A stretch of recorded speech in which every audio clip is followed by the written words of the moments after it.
Hey guys, what's up? Welcome back to the channel. It's Cynicalex, and today we're reviewing Carnage's new Superior Carnage uniform. 2 years on, this existing combat villain tier 4 gets a massive upgrade for both PvE and PvP, despite looking quite a bit worse. We'll get into all of the details, but first, a message from today's sponsor.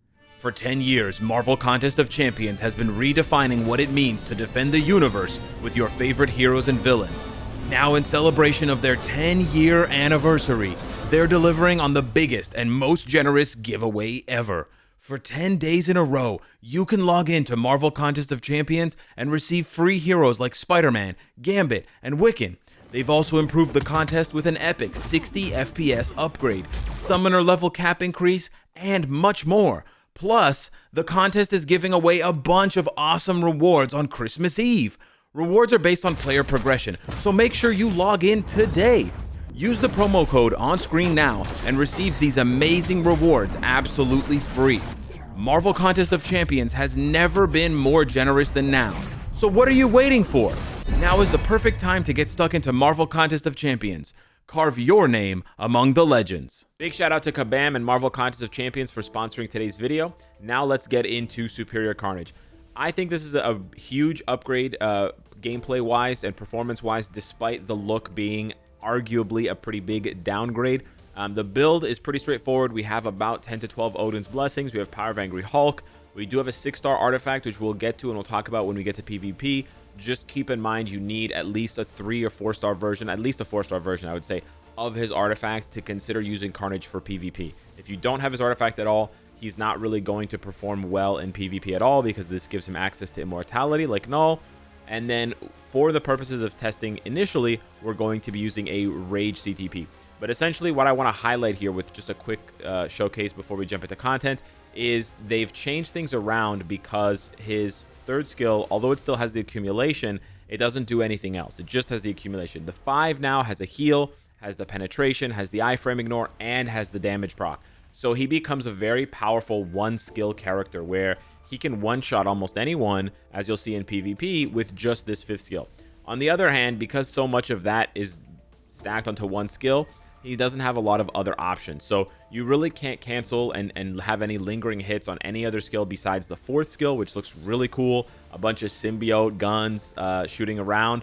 But in essence, what you're going to want to do for his PvE performance is 2, 1, 3, 4, 5. You're going to cancel. You're going to start with the 1 or the 2, and you're going to cancel in a circle until you get to 5. You get yourself about 85 hits, which is good. Don't get me wrong, but it's not as good as, let's say, recently Doctor Strange, 150 hits, etc. So he's not necessarily going to compare with the top of the PvE meta, but you do have a ton of damage with survivability baked in. Then you have to consider, and I'll showcase this when we're running some stages, his 6th skill. Because like Sharon and other characters, it's a bit awkward. His tier 3 ability charges his accumulation on his 3rd skill to 100%. But this is not a buff that will linger if you reset the accumulation on 3. So what that means is if you press 6 and then you press 3 right after, you increase his accumulation to 100% with 6, and then you reduce it back to 0 accumulation with 3.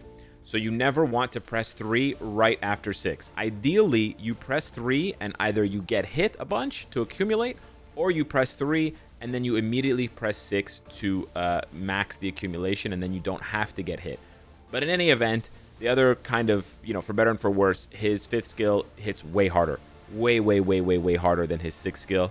So you always want to prioritize Carnage Flame for any PvE content. So first up, we got stage 59 of Jean. And what we're going to showcase here is she dashes through me, and I'm going to accumulate with the 3 before going into 4 and 5. And you can see the damage is great.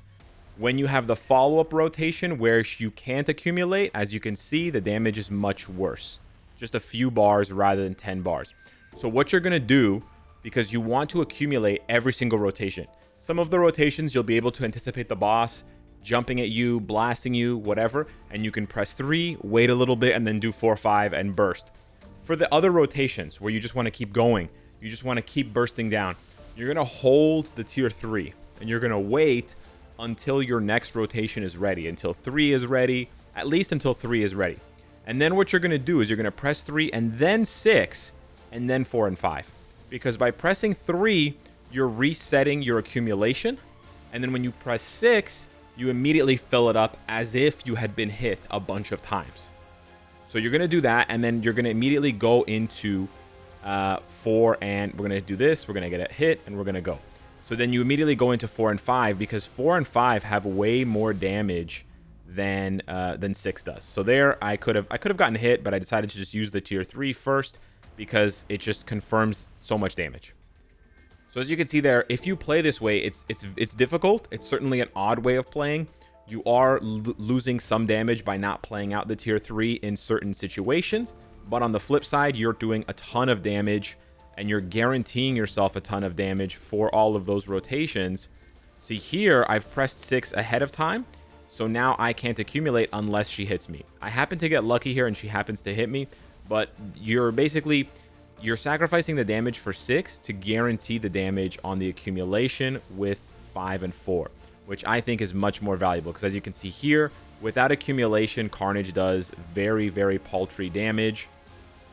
It's just not really worth, it's, in my opinion, it's not really worth it. And this will, if you play that way, right, if you constantly reset the accumulation with using 6 before 3 rather than after 3, you're going to end up being disappointed with Carnage's damage and thinking, okay, well, he's not a very good character, when in fact, he's a very strong character. He just needs to be played in kind of a quirky way. So that you guys can get a comparison to Null, I'm going to go in the same stage, which is stage 14 of Proxima and Corvus, and you're going to see that when I can't really accumulate, his damage is going to be just kind of so-so, and then when I can accumulate because of attacks, the damage is really going to ramp up and get quite spicy.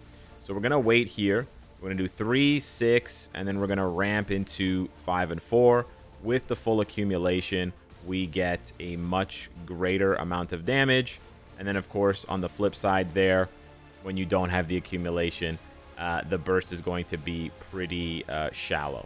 So yeah, we're 30 seconds in. We're already flying here. We have the tier 3 set up for the next rotation.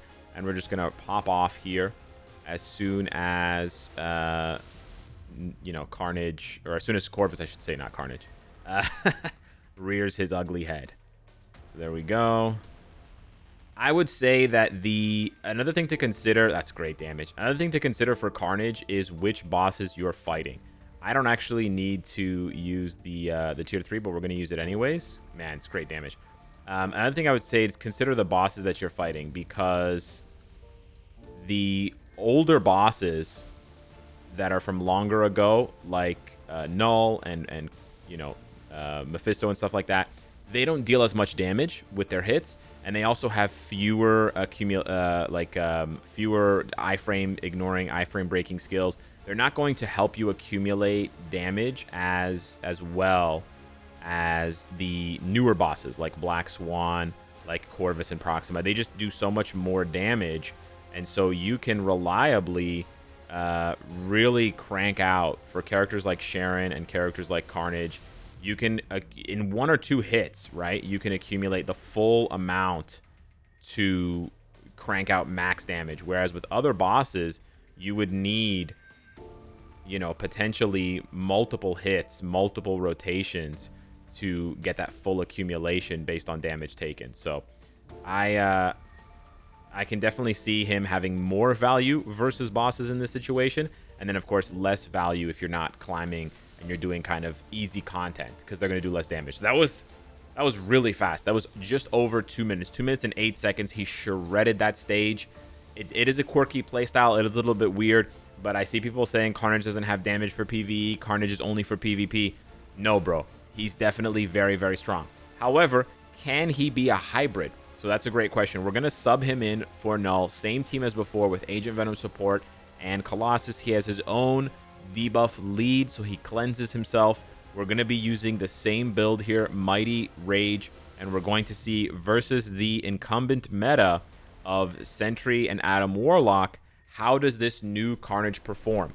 And yeah, we'll see. We'll see, and then I'll drop some commentary, because I'm really happy with this uniform. I know aesthetically it's not what people were hoping for, but in terms of performance, okay, he obviously takes a ton of damage there. We weren't able to stall long enough. Boom. Corvus, or sorry, with Colossus. I keep saying Corvus instead of Colossus. But I'll show you guys if he can pop off. Nah, eh? That's unfortunate. Okay. Yeah, definitely not as consistent as Null with a PvE build. So I don't know if I would call Carnage a hybrid. But really, you saw that burst damage on his 5th skill. It's very, very good. It's very, very high damage 5th skill. He can kill almost any character with that 5th skill. And so you just have to, if you stall just at the beginning for a little bit here, I'm going to switch to Agent Venom so we can stall just a little bit longer. It's only a few seconds, but hopefully it's enough to be able to, no, hey, that's unfortunate because look at the 5. He just erases Adam in one shot. Now, this may be a situation of a character who's going to be maybe a bit more fun to play on manual because you just have to kind of stall out until you can use his 5th skill. But as soon as you use that 5th skill, it's lights, it's curtains.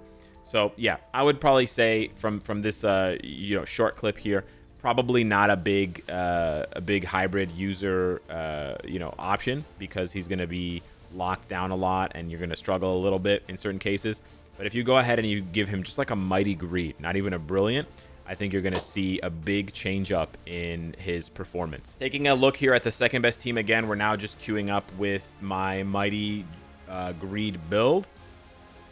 Still taking a lot of damage from Sentry, which is unfortunate. But then as soon as he pops the 5, it's curtains for Sentry. So yeah, he just needs to survive a little bit longer, which means maybe you want to pivot to a different kind of build. But as you can see, like, the 5th skill pops and then things just start getting erased. It doesn't matter who they are. They're going to, if they don't have the immortality passive, they're gone. And if Adam isn't able to, wow, okay, that was unfortunate. I was gonna say if Adam can't kill me with the 2, he's dead. Unfortunately, my Carnage didn't press the 5, but really it just press 5. Press 5 and you're gone, and they're gone essentially. So it's quite nice. It's quite nice. Now, because he does so much damage with the 5, you may take a harder look, a closer look at some other builds for Carnage. So for example, rather than doing a greed, which may be overkill, you can go with something like a mighty or a brilliant egg or refinement for lots of healing, lots of defense, or maybe a mighty or a brilliant conquest for, again, a lot of defense mixed with a little bit of offense. I think conquest and refinement are both great options, either the mighty or brilliant versions. Okay, I don't really want to wait for the 10 years that this is going to take. So we're just going to, I'm going to actually, yeah, okay, we're not going to play this one on auto. In just a second here, we're going to pop 5 and should be curtains. Yeah, he just does so much damage. It's wild. It's wild. Now, you're going to get guard broken in between because he doesn't have super guard break immunity. But then as soon as... Oh, I didn't get that kill. Dang. Curtains. Yeah, crazy. And then we can pop the 6 here. We don't get the kill with the 6. We don't get the kill with the 5 either. Wow. There. We don't get the kill again with the 5. Okay, we finally get the kill. You can do some funny things with Carnage. Because if you play on manual, I think, listen, I'm not a big fan of playing on manual in general, but I think Carnage may be one of the new most fun characters to play on manual for people who play timeline battles specifically. I think he's going to perform really well in PvP content in general. I think if you want to play him on auto, I think you're going to want to prioritize his defenses so that you can maximize the number of times he can cast his 5th skill before he dies, right? So you want to maybe, like, if you can get off 2 5th skills before his artifact gets triggered, and then his artifact gets triggered, he pops another 5, and then his artifact heals him back up, he pops another 5. If you can get 4 or 5 of those 5th skills off, he's going to be able to kill 4 or 5 characters because everyone's just catching one-shots left and right. Adam or similarly tanky blast types are literally the only characters that can maybe tank one of these attacks, unless they obviously have immortality like Wolverine, Null, or an enemy Carnage, in which case you're not going to exactly one-shot them because they don't go below 0 or below 1. But I think this is, certainly a case for if you want to use him for PvP, You want to maximize his defenses, and I think Conquest and Egg or Refinement are the best options. I think if you are really on a budget, you could try a Regeneration or a Mighty or Brilliant Authority. I don't think they're going to perform as well, but I think they could perform. And then I think you could also experiment with a hybrid build with a Greed, although it may be, you know, it may be not a case of like not enough for PvE and then a little bit too much offense for PvP. But overall, I'm really, really happy with this rework. Aesthetically, it's not going to be everybody's cup of tea, but on the flip side, you have a character who got a beautiful rework that makes them better than ever and more fun than ever to play and easier to play, and a lot stronger. And perfectly complements the symbiote team in different ways. So yeah, I'm really excited to, you know, try all the ins and outs with Carnage in the coming weeks and really hammer it down like a best build guide for you guys. Anyways, hit me up in the comments down below. Again, once again, shout out to Kabam and Concept of Champions for sponsoring today's video. Really appreciate it. Smash the like button if you enjoy the content, and I will see you in the next one. Take care.